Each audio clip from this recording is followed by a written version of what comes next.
This is Mike Vins. Welcome to my first beat breakdown like this. I ain't never really made a breakdown like this before. I have made one before in the past. I had made a DJ Plug, a Lil Uzi Vert type beat, I believe, and I did a breakdown of that beat. It was years ago, a few years when I started up, because I started making beats when I was like 15, 2015. Yeah, when I got my first laptop. Now I'm on my second laptop. Yeah, it's better. It allows me to do more. Hence, I'm able to make this video. Today, make this breakdown. Yeah, this beat. This is one of my favorite songs currently right now. My bad, y'all, excuse me. My mic, I gotta get a boom stand, cause I got this live performance mic stand, and so should I change my mic or get a different mic for streaming, like a boom microphone? The one that I had was a USB condenser microphone. It was hard though, it was hard, but when it came to recording vocals, it wasn't that good. But though anyway, without wasting time, let's get into today's breakdown. One of my favorite songs, as I said, man. Shout out to Redda. Shout out to Japan, man. And One Lahane. Bro, this beat is hard. I had to. And shout out to Redda, bro. Shout out to Redda. Shout out to y'all. This song is hard. Everything perfect out here. On this song, it's crazy. It's crazy. And before I get into the breakdown, I want to send a shout out to Two Stout, Two Shako, 2D6. My fault, my bad. If I'm pronouncing it wrong, that's not how you say it. Shout out to you, bro. You're the reason I'm making this. He done commented on my video 3 days ago. He told me, he was like, "Yo, bro, you gotta post an FOP run through." It just gave me an idea for this, so I'm fired up.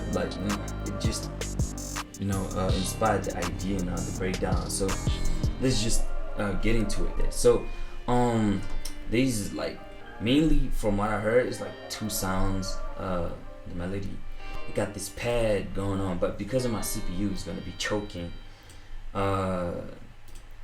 Even though I have 8 gig RAM here and a Core i7 processor, this process, I tested this out, it doesn't work out because I wanted to show my face as well. So the laptop is also recording,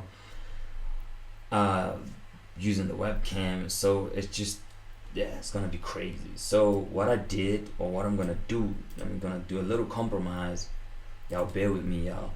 I muted the two melodies, but I'm gonna show y'all the notes, and then play the export of the audio.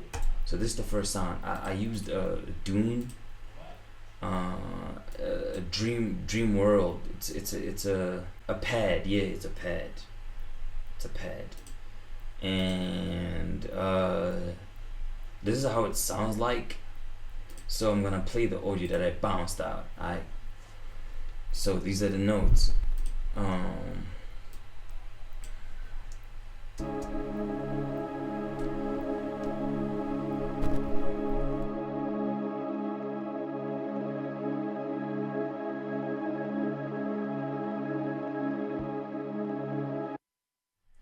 So what I did was I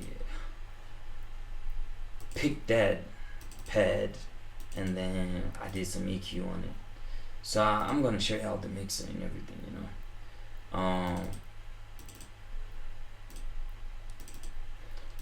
I EQ'd it. So what I did, I removed most of the low end, So advice, a little advice I can give to everyone out there is that no matter it's a remake or a beat you make it, EQing is very important. Shout out to my bro SK Cartel, man. Y'all need to check him out, cause he taught me that EQing is very important. My beats were hard, but he told me that like if I could mix better, he kept it 100 with me.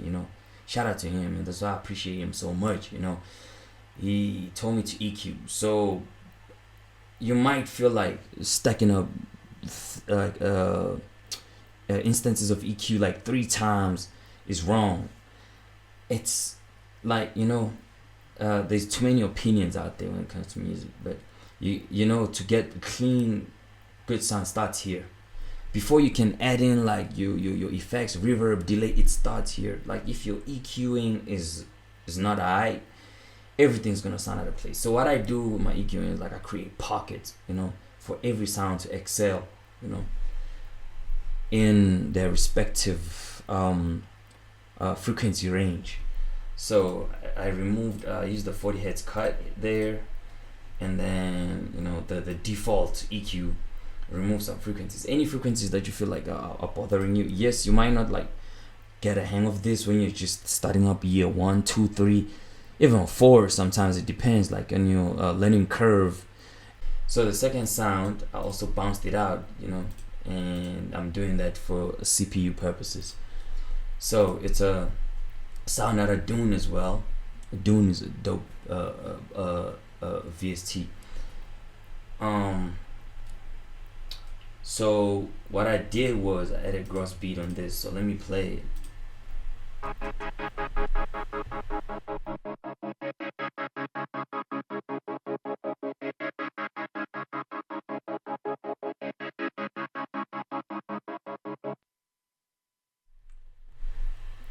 So what I did was EQ again, 40 hertz cut, added a gross beat, gate. Y'all probably heard that already. Another instance of EQ, like just getting rid of those frequencies, I think will cause problems later on. And obviously, I'm not EQing like the sounds on their own. Like I do this while everything else is playing, And then I think I used the 40 hertz plus 18 hertz cut here, just to shave off some of the high end and some of the lows. And mind you, sometimes when you do this, what happens is the mid range spikes. Your sound might sound a little boomy or boxy, and y'all know, those who know that, the boxiness, the muddiness is usually the mid range, of which, if you don't have an idea what that is, it's this here, right here around 500 to 1K. That's where you have like that boominess, that muddiness. So if you experience that, just go ahead and start. Whether you're sweeping or you know exactly to go, if you know exactly where to go, then you won't need to be sweeping. But when you're sweeping for frequencies, you will notice that when you go there, that's where the muddiness and mostly boominess comes from. And then I'm gonna go ahead and play the other sounds. So the melodies, that the 808s, my favorite part, one of my favorite parts about like this beat of the song. So what I did, I couldn't get like the exact 808, but I compromised again, and then I used a tremolo. So let me play this real quick. This like the first one of the three first patterns or main patterns, like, or leads, 808s, I don't know, whatever you decide to call them.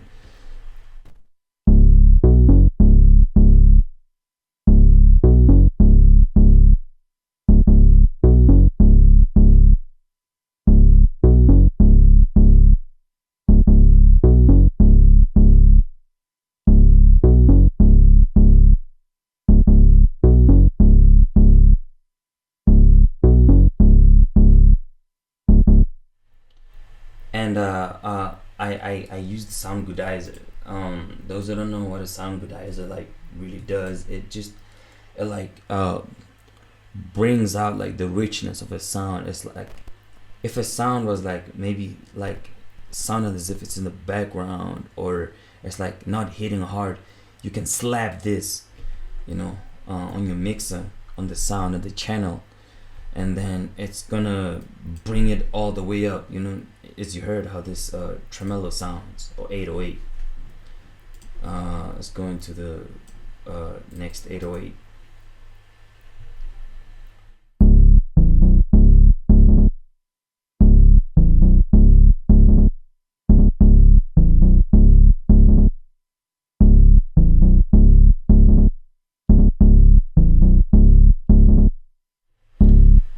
And what I did was like you know, copy over the same effect here, like it's this uh channel, the second 808.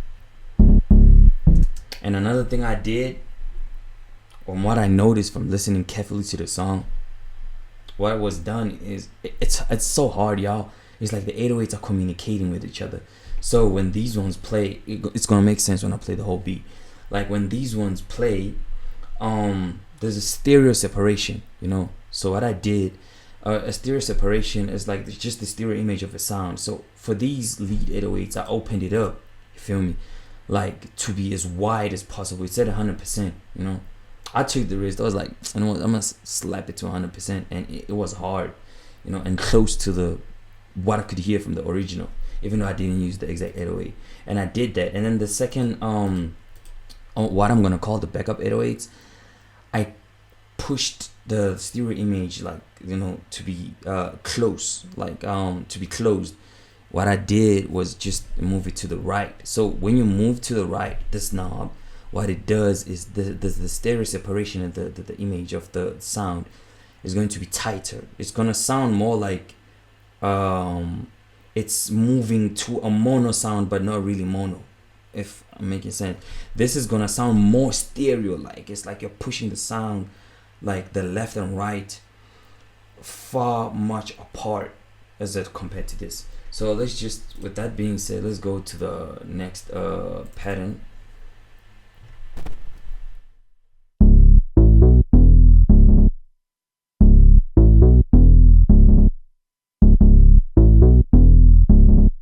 Still the same here, still the same.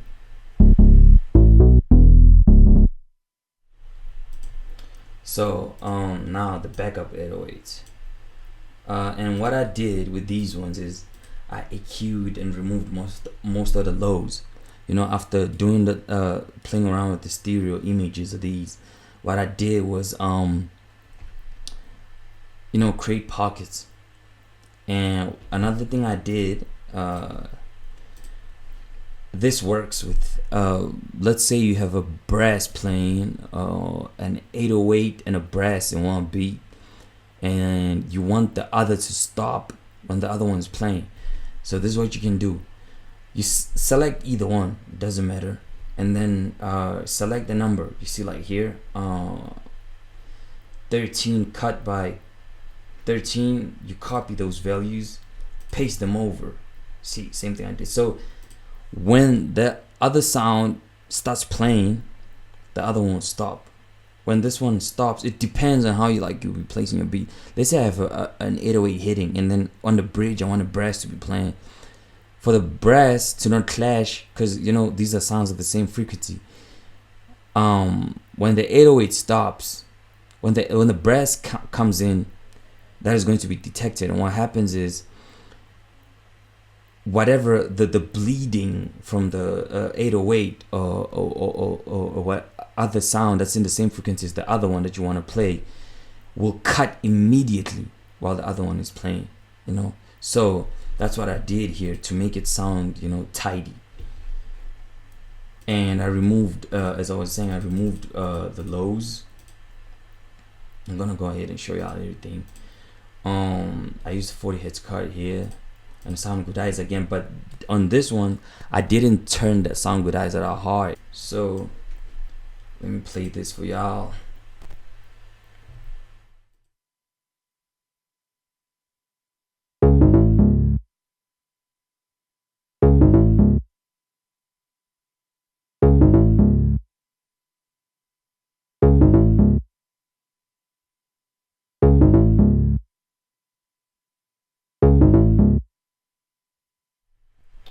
Okay, now the second backup 808.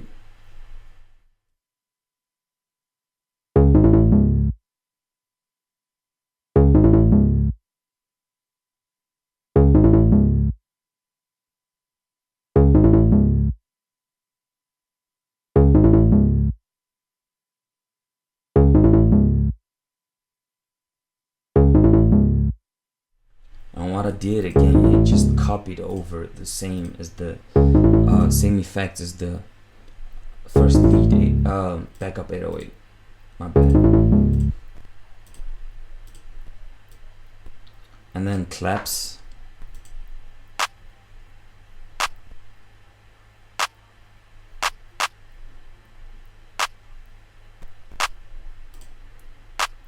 And mind you, sometimes you might want to slap in EQ on that. Depends on what your sound selection is. When you got like good sounds, you don't really have to do much, you know. And I just copied it over, like cloned it and then copied the pattern.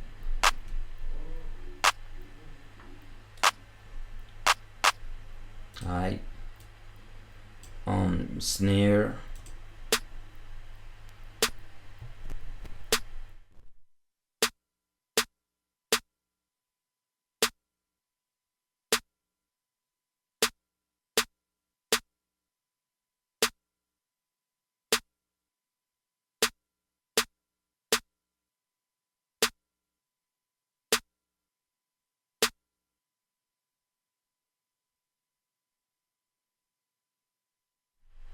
I just what I do is, if I feel like my clap or snare is not cutting to the mix, I just copy over, like either clone the sound or get another snare or another clap, depends on the beat, and then I layer them. It makes them sound better.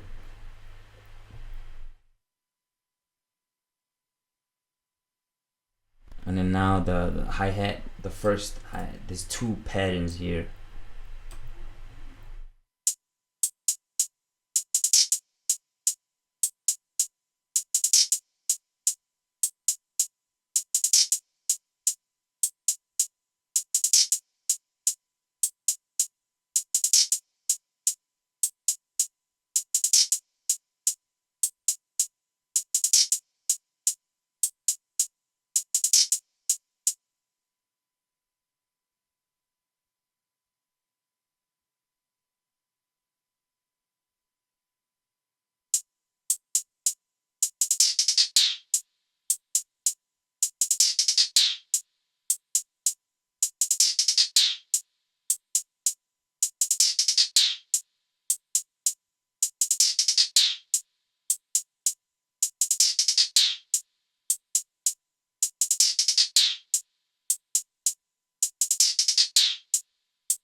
And these are the open hats.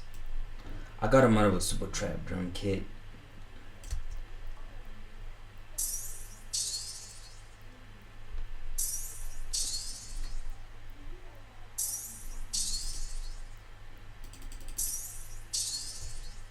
And I also slapped some EQ on them as well. As I said, doesn't mean because the sound is a snare or it's an open hat, it doesn't need EQing. It's gonna make the beats or your beats sound better.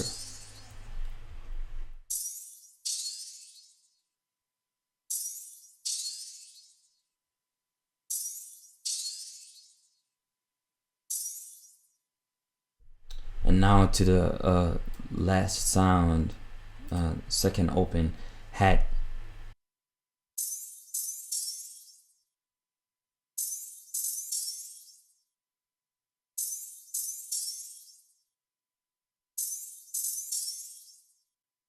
Yeah, so now, I'm gonna play out the whole beat with everything put together. I was thinking of first like playing the drums on their own, and then after that play everything together. So I'm gonna just play a little, like, snippet of the drums, how they go all together, cause they hard.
Hey man, hey, that'd be too hard. And I appreciate y'all for tuning in, man. Like I appreciate y'all. Like keep making them beats, bruh. Like everyone out there, don't give up. I know it's not easy, but it gets easier. The more you do it. So I appreciate y'all for tuning in, man. I hope y'all enjoy this. I appreciate y'all so much, man, for tuning in. Thank you. See y'all next time on another video. Let me know in the comment section like what y'all want to see. Yeah, peace.